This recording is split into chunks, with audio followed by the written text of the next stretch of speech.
Rayner claims that she's no desire to lead the party or indeed be one day Labour's very first female British Prime Minister.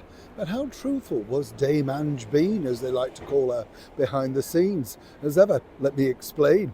Morning, lovely to see you, chums. Thank you so much for joining me today. It's a funny thing, isn't it, in the world of politics? I don't know about you, I've interviewed many different people throughout my career in the political world. And the one thing that they all now do is sit down and have this media training. And it's normally done by people that are absolutely, totally inept. I could name the top 10 alleged media trainers.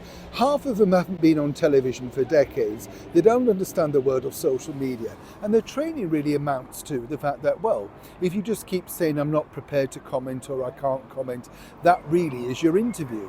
I remember a couple of years back now, the head of the post office having to come back in for media training with the same person because he was totally unhappy with the way that this person had media trained them. The bottom line was, the minute he got on TV, they completely massacred this person, right? Because it was so bad. This is the same problem now facing, of course, the current British government, led by none other than Sir Keir Starmer. Now, behind the scenes, what's truly happening is something of a, well, shall we say, wanting a shuffle, despite whatever Angela Rayner claims to say. You see, the line you have to do if you're in government is basically say, oh, no, we're behind the Prime Minister 100%. But of course, for decades, people have heard that. Everybody from Clement Attlee to Jim Callaghan, Margaret Thatcher, Tony Blair, and then suddenly, of course, things go wrong and, it became untenable. They've had to move on.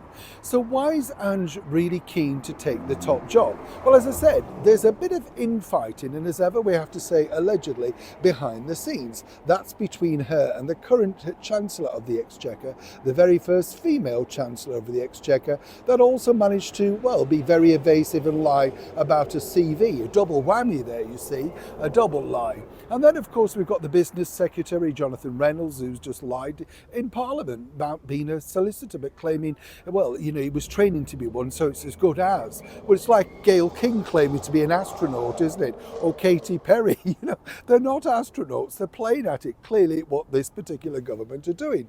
Well, Ange, you see, sat down with the usual Sunday morning political arena, refusing, though, to go on GB News. This is because they gave her a lot of, well, shall we say, a tougher time than, say, the BBC or indeed Sky News, and she gets very friendly with them.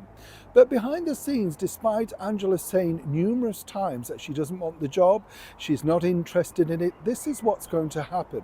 You see, the previous day in the media room, the very expensive £80,000 makeover media room at 10 Downing Street, she went through every single permutation of question that these particular interviewers may ask her. And this is exactly what they came up with, right? That was the deal. So whatever she said, which was basically nothing, she didn't comment on the leaked memo. No, she couldn't comment on that. That was just strictly in cabinet. No, she hadn't leaked it herself. She couldn't comment on it. She couldn't comment on the winter fuel allowance. You see what I mean? So she comes out of this with a little bit like it's not my fault when everything goes wrong. Leave all the blame to fall, of course, on the current British Prime Minister. That's right, the Right Honourable Sir Keir Starmer. If anybody truly believes that Ange does not want the top job, well, then of course you're gravely mistaken.